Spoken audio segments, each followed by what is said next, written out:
ఉమ్మడి శ్రీకాకుళం జిల్లాను మంచు దుప్పటి కప్పేసింది. గుళ్ల సీతారాంపురంలో దట్టంగా పొగమంచు కమ్ముకుంది. దీంతో వాహనదారులు తీవ్ర ఇబ్బందులు పడ్డారు. పగలే హెడ్లైట్స్ వేసుకుని ప్రయాణించాల్సిన పరిస్థితి తలెత్తింది. పొగమంచుతో పిల్లలు, వృద్ధులు శ్వాసకోశ సంబంధిత వ్యాధులతో బాధపడుతున్నారు. ఏపీలో రాక్షస రాజ్యం, అరాచక పాలన తారాస్థాయికి చేరిందని వైసీపీ రాష్ట్ర అధికార ప్రతినిధి వెంకటరెడ్డి ఆరోపించారు. అంబటి రాంబాబును చంపేందుకు టీడీపీ నేతలు కుట్ర చేస్తున్నారని అన్నారు. వందలాది మంది గూండాలు పోలీసుల సమక్షంలోనే అంబటి ఇంటిపై దాడి చేసి హత్యాయత్నానికి ప్రయత్నించారని చెప్పారు. వైసీపీని రాజకీయంగా ఎదుర్కొనే ధైర్యం లేక ఇటువంటి దాడులకు పాల్పడుతున్నారని ఆయన మండిపడ్డారు.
చాలా ఆనందంగా ఉంది. కానీ మంచు ప్రభావం వల్ల రైతులకు మాత్రం ఇబ్బందికరంగా ఉంది. మామిడి రైతులకు, నెక్స్ట్ మాకు కూడా కొన్ని చెరువులు ఉన్నాయి. చెరువులు ఈ మంచు పడడం వల్ల ఆక్సిజన్ లెవెల్ తగ్గిపోవడం వల్ల చేపలకు కూడా ప్రమాదకరంగా ఉంది.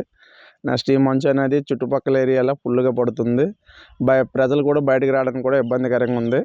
నెక్స్ట్ అరుకుని తలపించే మంచులా కురుస్తుంది. ఈ మంచు ప్రభావం అనేది తీవ్రంగా ఉంది, ప్రజల మీద పడుతుంది.